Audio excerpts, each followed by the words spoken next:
Hello दोस्तों, हमारे YouTube channel में आप सभी का स्वागत है। दोस्तों, आज शबरी की कथा के बारे में जानते हैं। माता शबरी को रामायण के पात्रों में विशेष स्थान दिया गया है।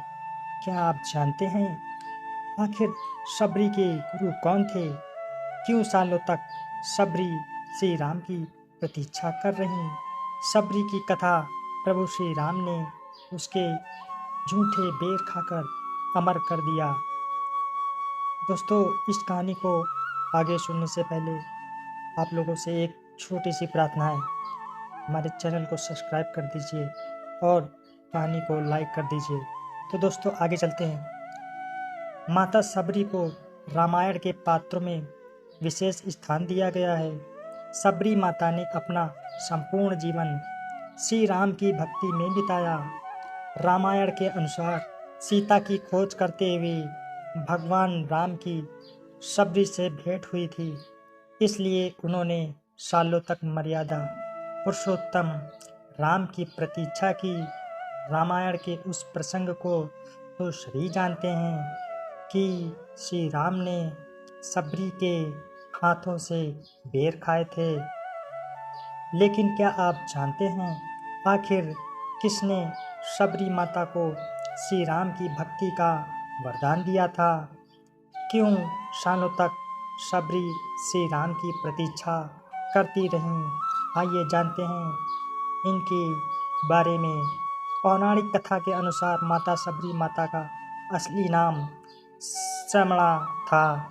ये भील समुदाय के शबर जाति से संबंध रखती थीं। इसी कारण कालांतर में उनका नाम शबरी हुआ। शबरी ने पिता भीलों के मुखिया थे। उन्होंने शबरी का विवाह भील कुमार से तय कर दिया।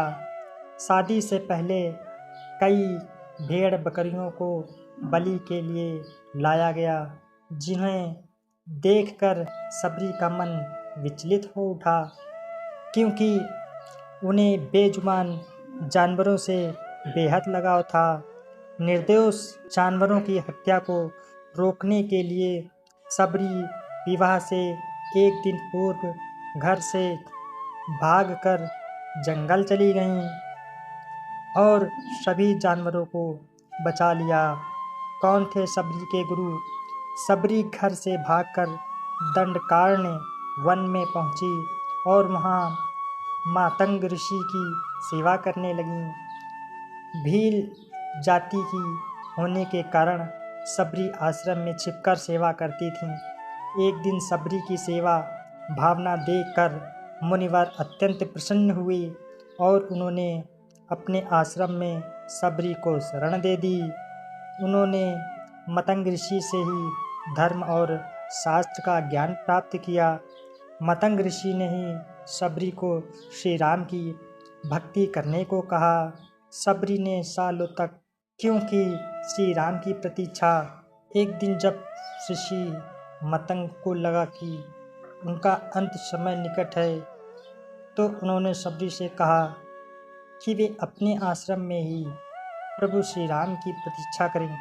वे एक दिन अवश्य ही उनसे मिलने आएंगे और उसके बाद ही तुम्हें मोक्ष प्राप्त होगा। शबरी प्रतिदिन अपनी कुटिया के रास्ते में आने वाले पत्थरों और कांटों को हटाने लगीं, ताकि श्री राम के आगमन के लिए मार्ग सुलभ हो जाए। रोज ताजे फल और बेर तोड़कर श्री राम के लिए रखती। शबरी और श्री राम का मिलन। माता सीता की खोज में जब श्री राम शबरी की कुटिया पहुँचे, तो वह भाव विभोर हो गईं और उनकी आंखों से आंसू बहने लगे। कहते हैं कि शबरी ने श्री राम को स्वयं चखकर सिर्फ मीठे बेर खिलाए, जिसे भगवान राम ने भी भक्ति के वश होकर प्रेम से खाए। शबरी की भक्ति देखकर श्री राम ने उन्हें मोक्ष प्रदान किया। दोस्तों, ये कहानी अच्छी लगी हो तो लाइक कर दीजिए और सब्सक्राइब कर दीजिए। धन्यवाद।